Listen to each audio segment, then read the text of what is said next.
So you're linking to this video because you're struggling with using evidence in your writing. So maybe you have a drop quote, or you're setting up a quote incorrectly, or the parenthetical citation is incorrect. So let's take a quick look at how to use evidence in academic writing so that you don't continue to make this mistake on future papers and continue to receive point deductions.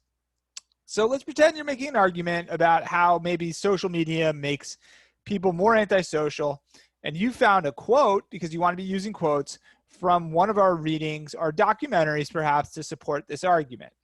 So the source, the most important thing is you have to know who said the quote. You have to know why they matter. So this might take you Googling the person's name, but you have to explain to the reader why they're important.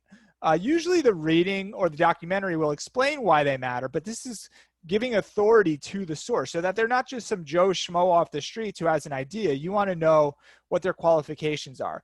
So in this case, you have this guy named Dr. Larry Smith, and he's a clinical psychologist at the University of Nevada. So that's the name of the person that you're getting the quote from and why they matter, what their credentials are. Now the quote says, "Our studies show that people on their phones all the time do a lot less communicating face-to-face." And that's the quote that you want to use in your paragraph.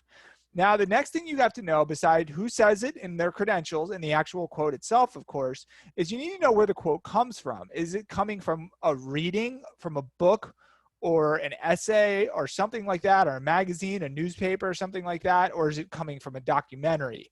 And if it's coming from an article, you want to know what page number that article is on. Now, the important thing is that you never use what's called a drop quote, and a lot of students do this. A drop quote is when you just drop the quote right into it without even telling us who said it. Like you basically just copy and paste a quote and just drop it into your own writing. That's never how it works. You actually have to have your own writing as part of the same sentence as the quote. So you're introducing it. So this is a drop quote here. It says, "There's a lot of evidence to prove that technology is making younger people more antisocial, period." And then see how the writer just drops the quote in there. They just copy and paste it in there. You can't do that. You have to learn how to set it up correctly. This is a drop quote. So how do you do it, right? You can state the title of the article, tell us the person, and then give us the quote. That's one way to do it. So in Technology in the Brain, which is the title of the article, Dr. Larry Smith, comma, a clinical psychologist at the University of Nevada, comma, explains, "Our studies show that people on their phones all the time do a lot less communicating face-to-face." So you can see I have all of this writing that I did before the actual quote. You have to have your own writing as part of the same sentence.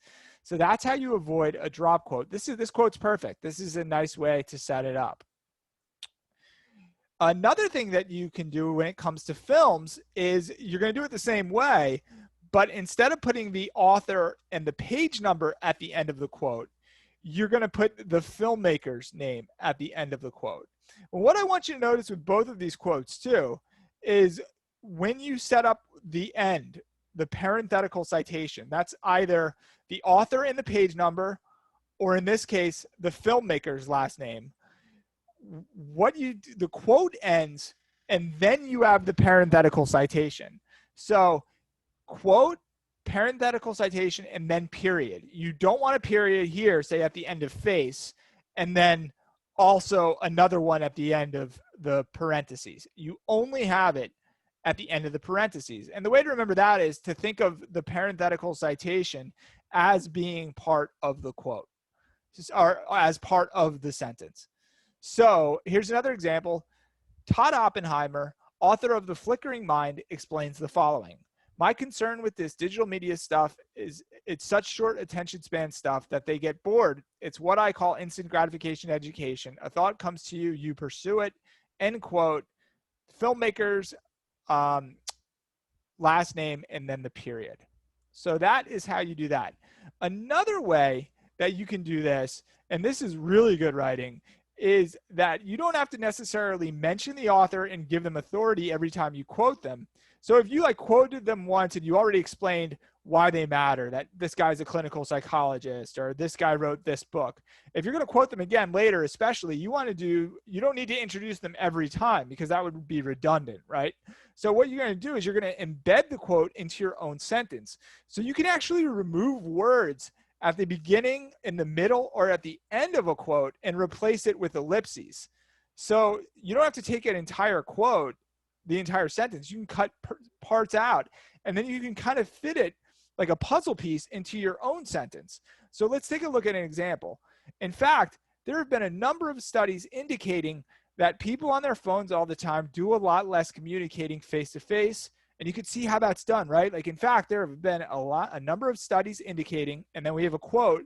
We have 3 periods to indicate that the writer got rid of some words, and then they just naturally fit the quote into their own sentence, that people on their phones all the time do a lot less communicating face-to-face, end quote, parenthetical citation, period.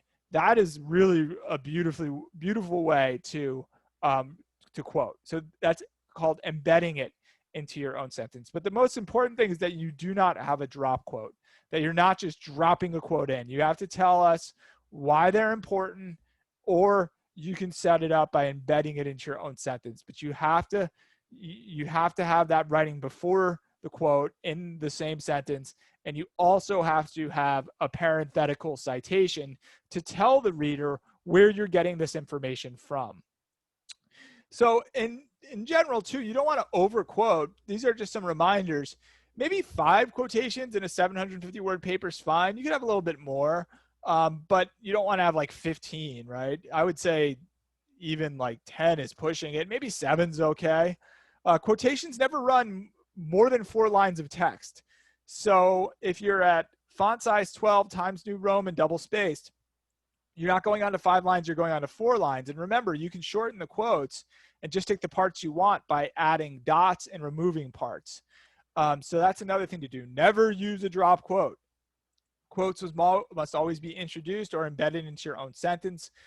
Quotes should often be introduced by lending authority to the source, explaining their credentials, and quotes should have a parenthetical citation at the end. And of course, you never begin or end a paragraph with a quote, right? Because quotes are going to be, quotes are not topic sentences and they're not transitions. So you always want to quote in the middle of a paragraph if you're following your perfect paragraph model. So that's how to use quotes. If you have any questions about quotes, please hit me up. But these are things that you clearly need to work on, and I don't want to see you losing additional points in future papers. So learn how to use quotes correctly.